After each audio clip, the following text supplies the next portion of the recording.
So I want to talk about the blessing of sound doctrine. The blessing of sound doctrine. As we begin, I'd like us to think about Paul's writing to the evangelist Timothy in his second letter, 2 Timothy chapter 4, 1 through 4. You may have noticed earlier today and again tonight, we've taken most of these references, if not all, from the English Standard Version. 2 Timothy chapter 4, 1 through 4. Let's look at the passage here.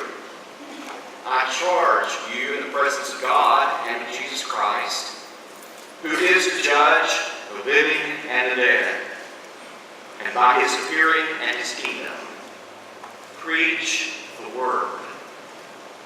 Be ready in season, out of season, reprove, rebuke, and exhort with complete patience and teaching. For the time is coming when people will not endure sound teaching, but having itching ears, they will accumulate for themselves teachers to suit their own passions, and will turn away from listening to the truth and wander off into myths. First couple of verses here, Paul is given a charge, a word of admonition to Timothy concerning his responsibilities as an evangelist. He is to preach the Word of God. He has obligation both to God and those who would hear the message from his mouth. He was to be ready in season, out of season. He was to reprove, rebuke, and exhort. Sometimes it is difficult to be an evangelist, but we must not shirk our responsibility to teach the whole counsel of God. In the latter part of this, in verses 3 and 4, he gives really a disappointing prophecy about what was going to take place in the future concerning the bad attitude, if you will, that some would have pertaining to the Word of God. They will stop their ears. They'll be unwilling to hear. I'm reminded of the king in our study earlier today from Jeremiah 36, verse 23. Having heard the word, several parts of the scroll which Hudai had read in his hearing. He took that scroll and he took a penknife and he cut it there and he threw the scroll, that portion of the reading he objected to, into the fire because he did not appreciate the Word of God. What about you and me tonight in this generation? Are we unduly influenced by our culture? Are we influenced by our peers? We know where the world stands with reference to the Word of God. The world does not stand with God. The world does not stand with Jesus and the cross. The world does not stand with the church, the Lord's church. We have those who are in opposition to God and His Word, just like the king of Judah, Jeremiah 36. There will be those who will accumulate for themselves teachers to suit their own passions. They will obtain those who will present the message that tickles their fancy. This past week, just a few days ago, I was scanning through Facebook, and it was a preacher's page, actually, that I try to sometimes shun. But on this particular page, it was, I guess my interest was kind of big because there was a fella that I knew from Kentucky that had asked a particular question. He asked the question simply, why do you blog? And I might have read just a few responses, but there was one that struck my attention because of what he had to say. He said that my blog documents my journey from legalism to where I am today. My blog, he was thankful that he had taken time, over a period of time, it may have been 2 or 3 years, I'm not sure what the period of time was, but he was on a journey. And he said, if it was not for my blog, I wouldn't have any documentation about where I was in my thinking, in my path, at any given moment in time. But that blog serves as a documentation of my travel from legalism to where I am today. And that's about all I read from that.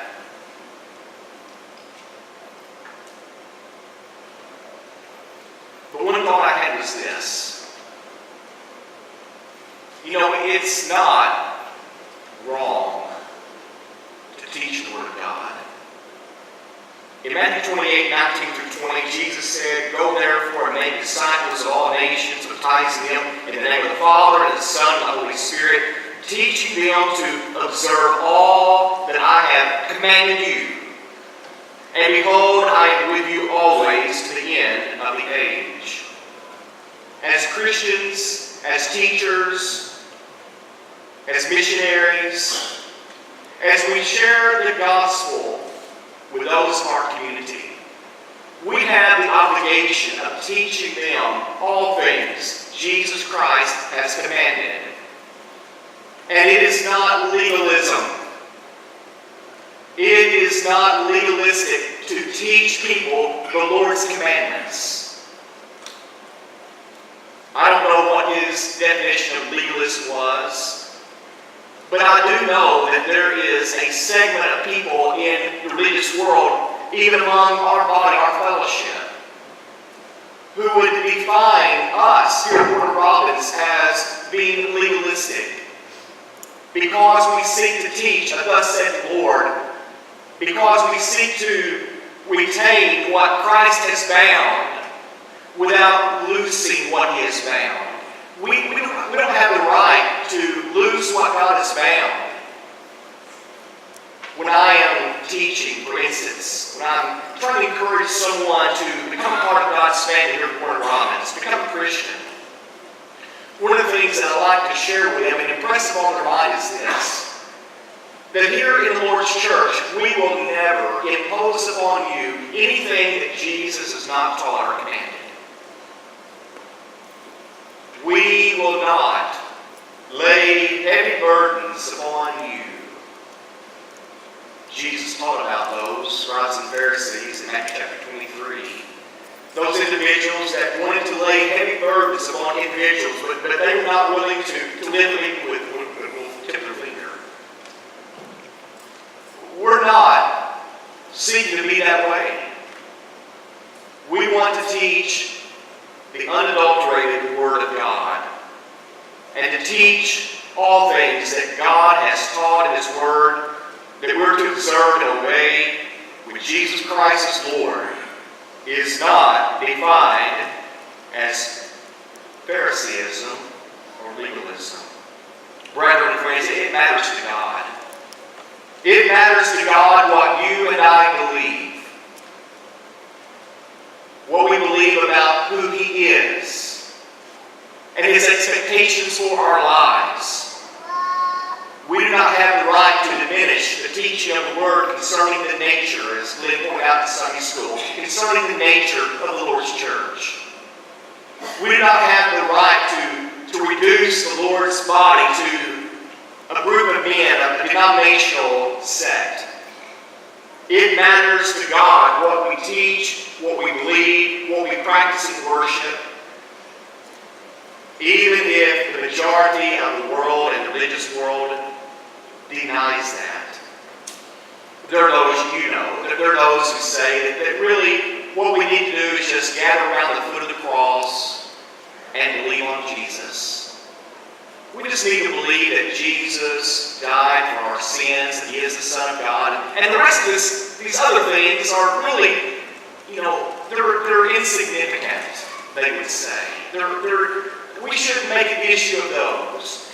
We shouldn't divide ourselves because of the teaching, the doctrine. The Bible teaches very clearly that we do not walk in the doctrine of Christ, if we do not retain the doctrine of Christ and walk therein, we don't have God. It matters to God what we believe and what we practice. What is sound doctrine? Tonight we're talking about the blessing of sound doctrine. What is sound doctrine? The word sound carries the idea of that which is healthy. Think for just a moment about the physical body. We know what it means for the physical man to be healthy, to be fit, to be free from illness and disease. And there are certain things that go into our lifestyle that promote a healthy way of living. Sound doctrine. We're talking about doctrine that promotes life and vitality. It is healthy. Doctrine is another word for teaching. We pointed out this morning that God is a teacher. Jesus, the consummate teacher. And you and I are, as His children, His people, we're to be teachers, teaching doctrine, but not any doctrine, not the commandments, the doctrines and the commandments of men. We're to be teaching sound doctrine. God is the source. God is the point of origin of sound doctrine. Jesus, in John chapter 18, verse 36, speaking of Pilate, He says, I came to bear witness to the truth. And that's our purpose, to bear witness to the truth that has been revealed from heaven. There's 3 or 4 passages of these that give emphasis or use this expression, sound doctrine. One is 1 Timothy chapter 1, 8 through 11. Continue on from where we read a moment ago. Now we know that the law is good if one uses it lawfully. We know that the law is good if one uses it lawfully. The implication obviously being there that sometimes the law had not been used appropriately, it had been misused, it had been abused.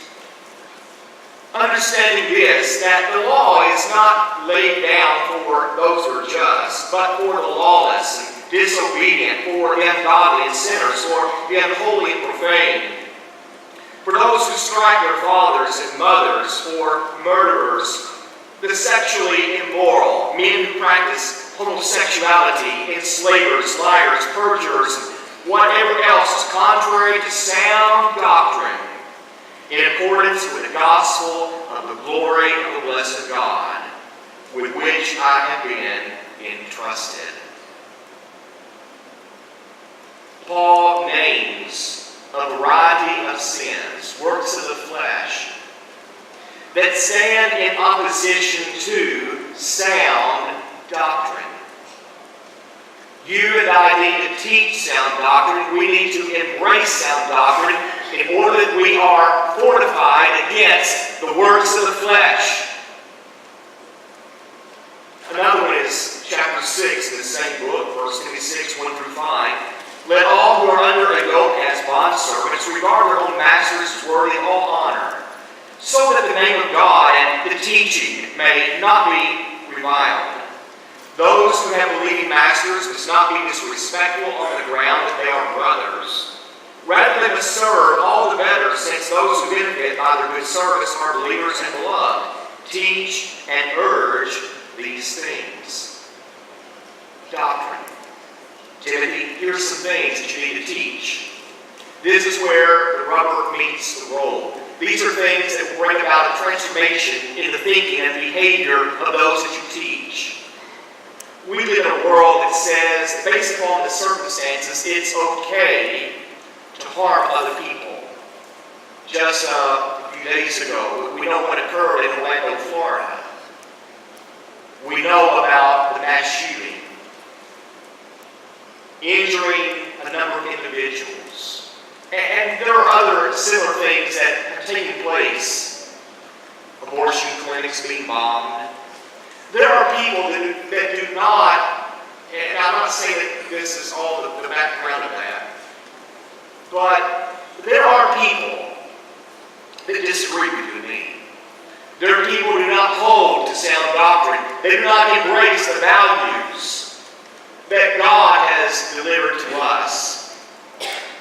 But just because there are those who are homosexuals and perverts and whatever sin that they're involved in, just because they are different from us and do not embrace our values, does not give us the license to go take their lives.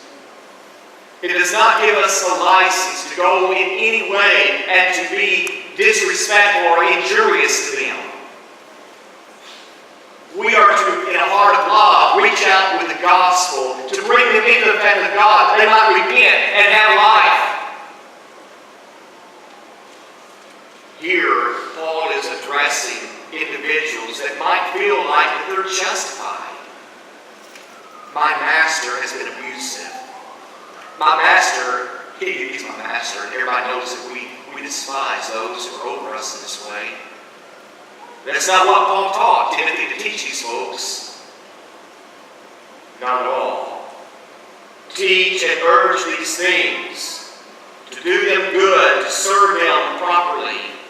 If anyone teaches a different doctrine and does not agree with the sound words of our Lord Jesus Christ and the teaching that accords with godliness, he is puffed up with conceit and understands nothing. He has an unhealthy craving for controversy and for quarrels about words, which produce envy, dissension, slander, evil suspicions, and constant friction among people who are depraved in mind and deprived of the truth, imagining that godliness is a means of gain. So we see here, again, Paul, as he writes these things, we see the background, the contrast between the doctrine which is according to godliness and a lifestyle of friction and conflict, perversion. Titus 1:7-11. Paul gives here in part the qualifications for those who serve as a bishop or an overseer of the Lord's family. An overseer, as God's steward, must be above reproach. He must not be arrogant or quick-tempered or a drunkard or violent or greedy for gain, but hospitable, a lover of good, self-controlled, upright, holy, and disciplined. He must hold firm to the trustworthy word as taught, so that he may be able to give instruction in sound doctrine, and also to rebuke those who contradict it. For there are many who are insubordinate, empty talkers and deceivers, especially those of the circumcision party. They must be silenced, since they are upsetting whole families by teaching for shameful gain what they ought not to teach. There are those who do not embrace sound doctrine. There are those who are greedy for gain. There are those who are deceivers. There are those who do not embrace that sound doctrine and are trying to lead the hearts of men and women astray.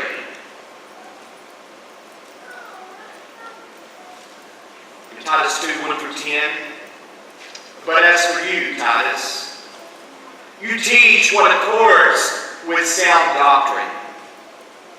That is, teach that the older men are to be sober-minded, dignified, self-controlled, sound in faith, in love, and in steadfastness.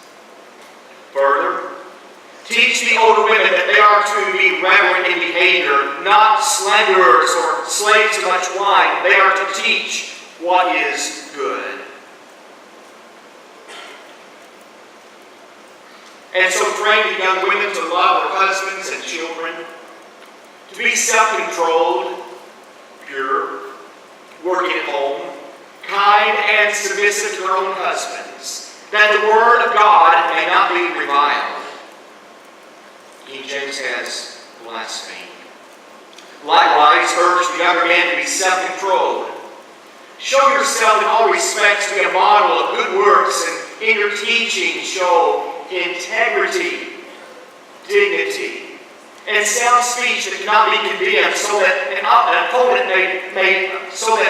may be put to shame, having nothing evil to say about us. Bondservants are to be submissive to their own masters in everything. They are to be well-pleasing, not argumentative, not pilfering, but showing all good faith, so that in everything they may adorn the doctrine of God. Savior. Teach the things that are in accordance with sound doctrine to these respective various groups. The older men, the older women, the young men, the young women. Sound doctrine. Keep yourself under control. Do not take anything unto yourself that causes you to lose your self-control. Think with me about what happened to Noah when he drank. Sin occurred. When we drink alcohol and intoxicating beverages, invariably, we're going to act the part of a fool. The blessing of sound doctrine. The blessing of sound doctrine. First of all, it serves as the foundation, the undergirding of genuine faith. Last evening I was talking to a friend in another state, and she asked me, "Have you heard about so-and-so and their home, their house?" I said, "No." She said, "Well, it just so happens they're the second owner of this house, and they've been there for years and years. It just so happens that when their house was built, it was built on the ground. I suppose it was some type of beam or something that just set directly on the ground. And by the passing of time, the weather, that beam, that foundation, it just crumbled. And now, to their dismay, they've got what you would say basically total loss. Thousands of dollars. And an insurance company not going to pay down. They say they're not. But, you see, sound doctrine will serve us well. As the proper foundation. It will not crumble. It will not decay over time. The Word of God is enduring. It's permanent. It is as enduring tonight as it was when it was first revealed. In 1 Timothy 1:4 and 5, even if you the fables and endless genealogies which minister questions, rather than godly edifying which is in faith, so do. Now, the end of the commandment is charity out of a pure heart and a good conscience and of faith unfeigned. Paul charged Timothy to teach them that they teach no other doctrine. Don't give heed to myths and genealogies. These are things that promote doubt. The Word of God does not promote doubt. Sound doctrine promotes faith, enduring faith. Sound doctrine produces a pure heart. A pure heart. Blessed are the pure in heart, they shall see God. But in the same reading, 1 Timothy 1:5, now the end of the commandment is this. This is the objective. This is the end result. This is the goal in view. When you teach sound doctrine, when you charge these individuals that they teach no other doctrine, this is going to be the positive result for every individual who embraces sound doctrine. The end of the commandment is this: charity out of a pure heart and of a good conscience and of faith unfeigned. Unhealthy doctrine has a purpose. You see, Satan is working. He is a liar. The father lies. He is a deceiver. And Satan is working feverishly to come between you Satan will lie in a heartbeat. He will deceive. And that's what unsound teaching is all about. It's about leading the hearts of the masses astray so that they can participate in sinful works and feel good about it. That's what the devil wants. The devil wants you and me to engage in evil behavior and not have any problems with our heart, with our conscience. He wants us to run headlong in sin and feel good about it. And if you and I will allow him, he will deceive us in that way. Sound doctrine promotes a clear conscience. The end of the commandment again is charity out of a pure heart and of a good conscience and of faith unfeigned.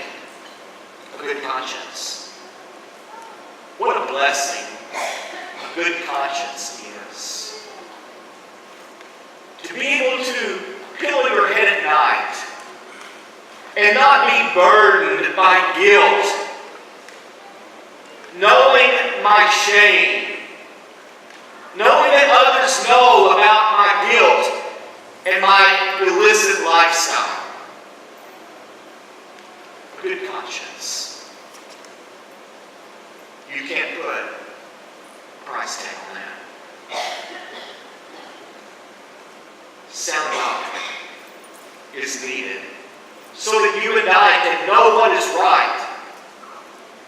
The psalmist penned Psalm 119, it's at 105, Thy word, doesn't sound right, but Thy word have I hid in my heart that I might not sin against Thee. Thy word, sound doctrine.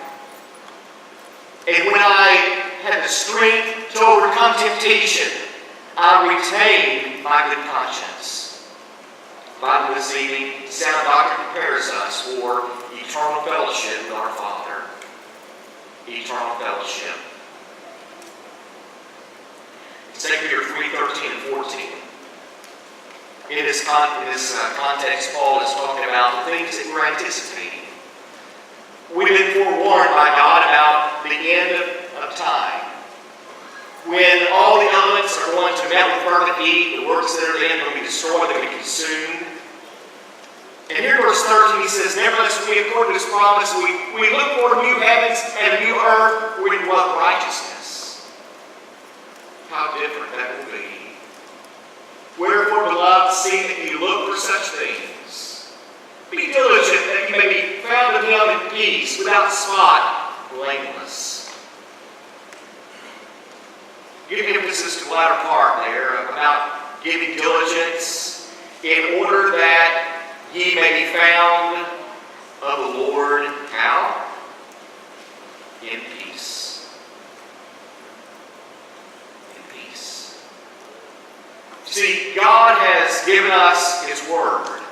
He has supplied us sound doctrine in order that we can have peace with one another and with Him. Peace. To be without spot. To have our robes washed in the blood of the Lamb. To be white. To be pure. Blameless before Him at His coming. That's the blessing of sound doctrine.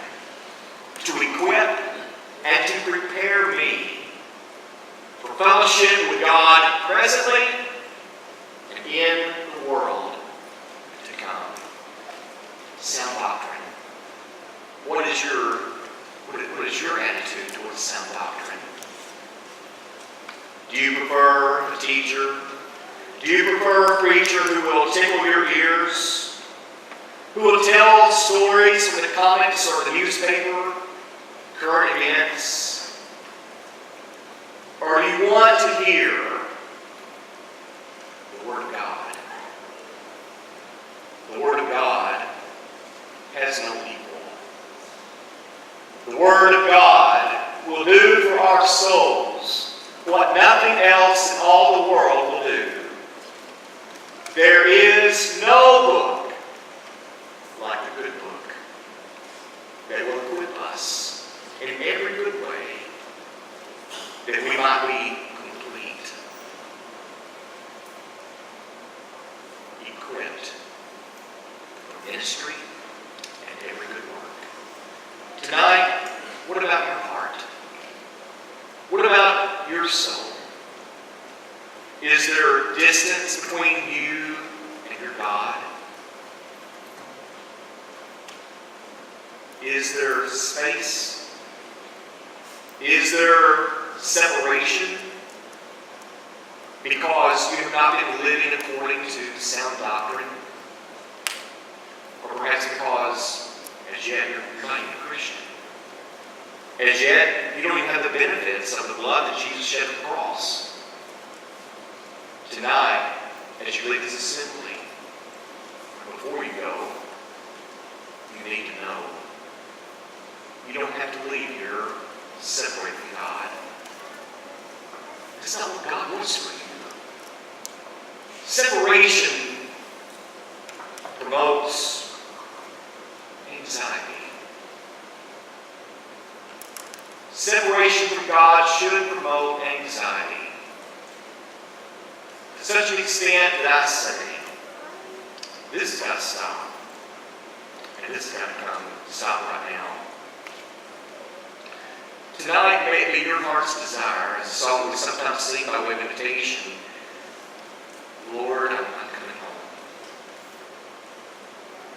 Isn't it time?